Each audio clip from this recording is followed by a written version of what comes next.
Hey, good morning, good afternoon, good evening. Hopefully, whatever time you're watching it, everything's going well and it's good. I am the Dr. Pepper teacher, Zach Bowman, and this is the PepperPack Podcast.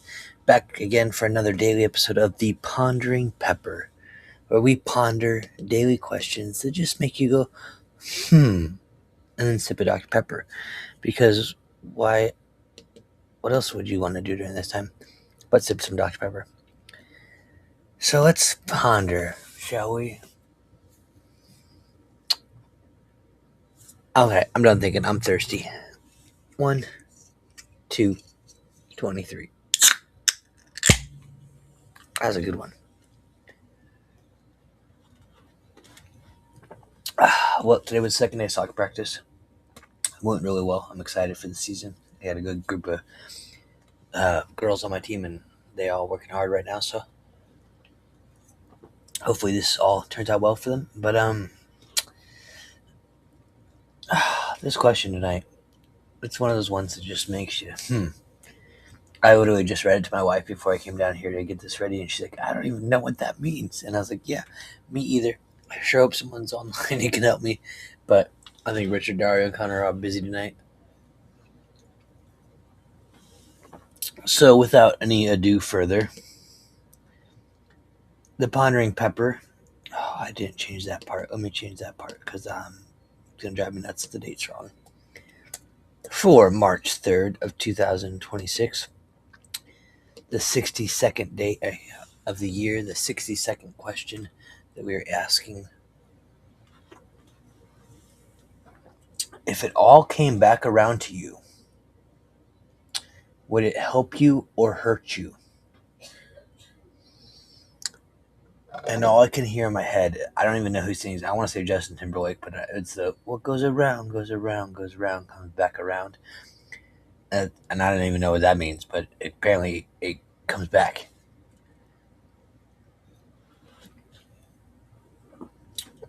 So, if it all came back to you, would it help you or hurt you? Well, it depends. Is all of it money that I've made in my life? Because that would help me.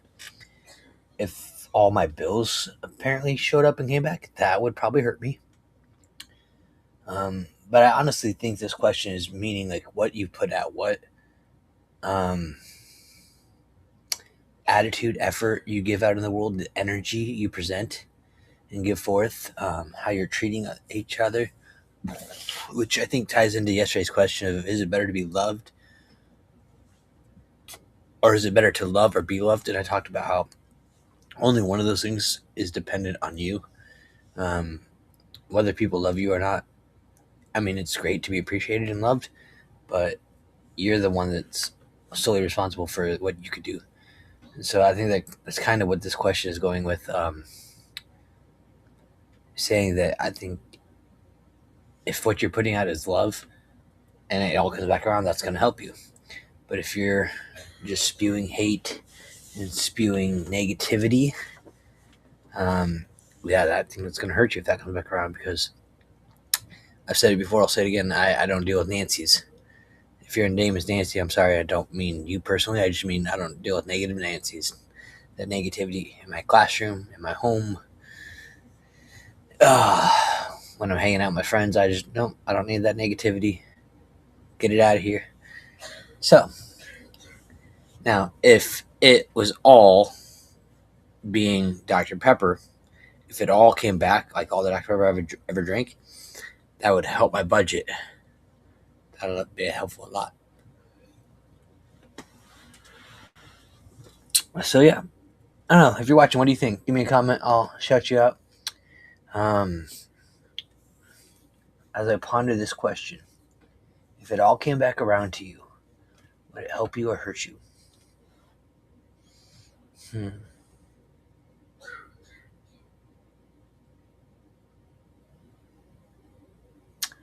What if it all was like the truth? If all the truth came back that has ever been about yourself, would that help you or hurt you? I would like to say it would help me, because the human side of me says, well, you've done more good than you've done bad, which I think I have, but it doesn't matter because any bad is bad. At sin, you failed, you missed the mark. and it's not going to justify in the end. But that's just as I want to justify it for myself, right? But I feel like myself, especially when things go wrong, I tend to focus on those more. And even if I've had a lot of good things happening, I can usually only focus on the things that have been negative or have gone bad. And because of that, I think if it all came back, even though there would be a lot of good truth, I know I've done some stupid stuff in my life. And if it all came back in that sense of the truth, I think that would probably hurt me more than it would help me because I would be um, so locked in on that. I get really hyper focused on different things. But if it all, again, was just like the things you enjoy, then obviously that would help you. But yeah, it's a very um, ambiguous question. I just used a big word there. Look it up. Ambiguous. Um, but yeah, I don't have a great answer for this one. But what I do have is some Dr. Pepper. So I'm going to just drink this around and let it all come back to me and see if it helps me stay awake a little longer because I'm tired. And Nebraska is playing, I think USC or UCLA tonight at 10 p.m. Central Standard Time. So I got an hour to kill before that game. But I'm going to go hang out with my wife and watch that game in a little bit. But I did want to shout out, I have seen these on Facebook for a while because I'm a soccer fan. This, I think it's called a Avino board. It's basically a board game soccer, like foosball style, but rather than players, you just flick it and it's got these little pegs and rebounding sides and stuff. And I've just, for about a year now, just been watching it and seeing videos. They have tournaments that they play in pubs and stuff all over the US. And I finally pulled the trigger and bought one.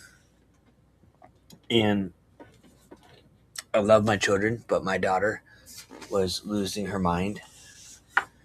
And so I was like, you know what? I'm just going to put this together and see if this we can home.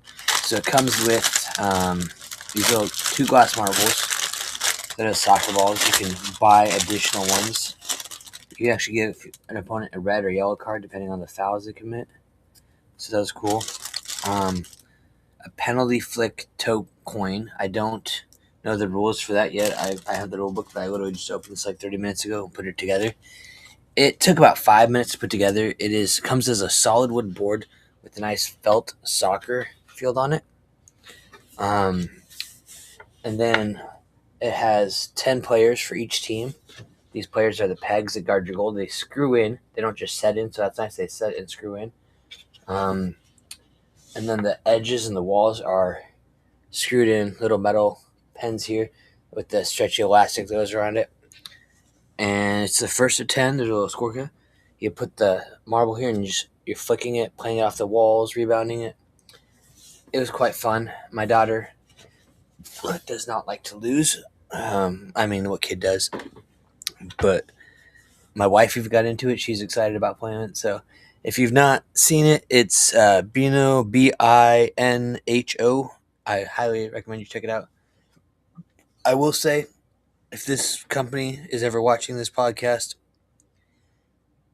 y'all got Liverpool and Chelsea, and I think Arsenal ones. Give me a Manchester United one, right? I want one. What's up, Carter? You got on just in time. I was about to get off, but yeah, this little flicking soccer ball game that I bought. Check it out. It's gonna be a lot of fun. Rainy day.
Well, sorry about that. I don't know what's going on, or if my mic's working.